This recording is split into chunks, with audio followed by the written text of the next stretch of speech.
Hello, my name is Andrew Mason, and I'm the founder of The Point.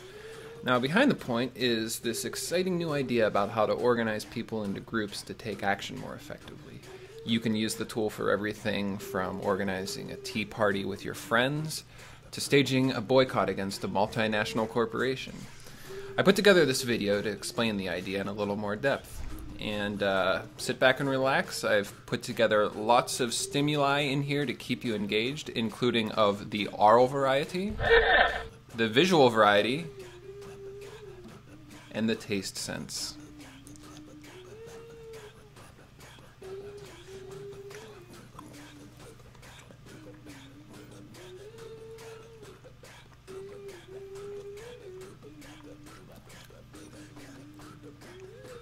Okay, well, whether you think about it at the time or not, anytime you want to get something done, you've usually got to pull together a lot of different things to make it happen. So, say you're baking a cake and you don't have any flour.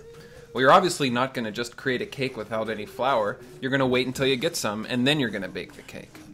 Or, say that you need to go to work and you can't find a clean pair of pants. Well, you don't just go to work without any pants at all, right? Or say that you need to remove a huge boulder that's in your way. Well, you wait for your friends to arrive. You don't try and move the boulder by yourself. In short, we've learned not to try to do something until we have the things we need to get it done. Now, all The Point is doing is it's taking this same insight, which we've become so adept at applying to our private lives, and helping us apply it to problems that are too big for us to solve alone. Things like planning a get-together, or engaging in activism, or fundraising. Anything where the end result is dependent on a bunch of people acting in a certain way. So, for example, let's say you're mad at something awful that the phone company is doing. Well, just as you wouldn't try and move a boulder by yourself, you're not going to engage in a single-person boycott. It just wouldn't make any difference. And if you want a new car, well, you don't just go to the car dealership and plop $200 in the guy's hand and hope that it produces a car. So why is it that we donate money to charities without understanding exactly how it's going to be used? Wouldn't that make us more excited about participating? Now, personally, I read the papers and stuff, but I admit that I'm not that much of an activist. If I had to rationalize why, I'd say it's got to be because of stuff like this.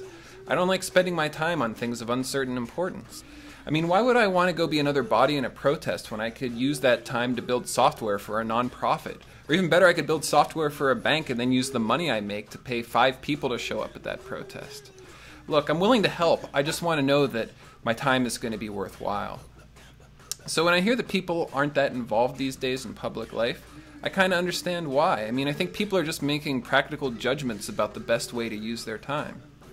Now, The Point changes all this, because The Point takes all the uncertainty out of group action. Group action on The Point works a lot like baking a cake. First, you figure out what you need to get the job done, and then you only go forward once you have it. So instead of blindly attacking a problem from all sides, everyone coordinates, improving the results. Now let's say that you're trying to get a company to change some policy. Let's make something up. A company called Zippy Oil is dumping waste in your local lake. Well, if one person did a boycott against Zippy Oil, it wouldn't make any difference. If they even heard about it, they would just laugh at the guy. On the other hand, if you got everybody to start a boycott, well, Zippy Oil would have to change their policy. They wouldn't have any choice. They'd go out of business otherwise. Now, there's some magic number in between one person and every person that's the exact number, that tipping point that's necessary in order to get Zippy Oil to change policy. One person less wouldn't be enough. Zippy Oil would be able to weather the storm. One person more would be too many. Someone would be wasting their time. Now, here's the idea of The Point. You organize action around that tipping point, that number of people necessary for a solution to the problem to be forced. If you haven't reached it yet, then nobody does anything. But as soon as you hit that critical mass, then everyone springs into action and the problem gets solved. So, how do you figure out the tipping point? Well, it's a simple cost-benefit analysis. It's the point at which the cost of the combined action is greater than the benefit of the offensive policy.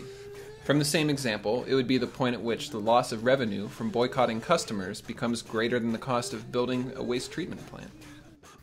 So what's the big deal? Why is this any better than an old-fashioned protest, writing a letter, or some other form of symbolic dissatisfaction? Well, the problem is it's hard to figure out exactly what those things mean. How much does a 100-person protest cost a company? 1,000? 1,000,000? Well, the company doesn't really know, and the protesters don't usually know either. The point makes it economic, quantifiable. It's an effect that anyone can understand.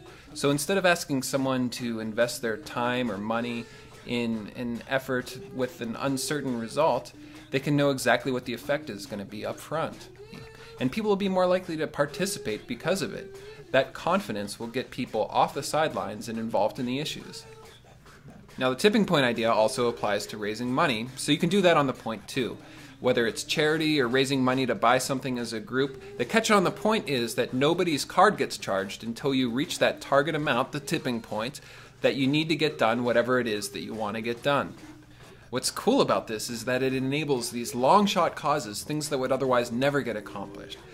For example, say someone wanted to raise $10 billion to build a dome around Chicago so it doesn't get cold and snowy in the winter.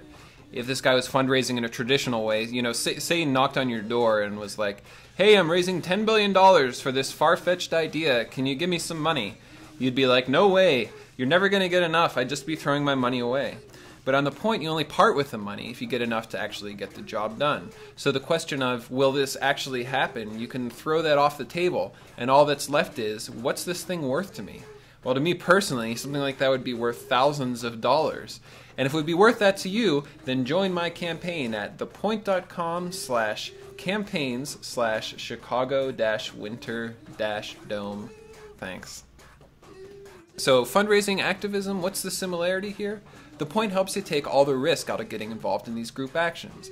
You can be sure that you're going to get your payoff before you even get involved. We feel like the idea of the point is a really obvious evolution of collective action to the web. If we hadn't built this site, then someone else would have soon enough. By making group actions effortless and more consistently rewarding, we see this as enabling a fundamental shift in the way that individuals interact with organizations. I think of a world where every time someone encounters something that frustrates them, instead of just throwing up their hands and giving up, first they stop by the point and do a search, only to find thousands of others with the same concern already in the process of creating a solution. Thanks for watching.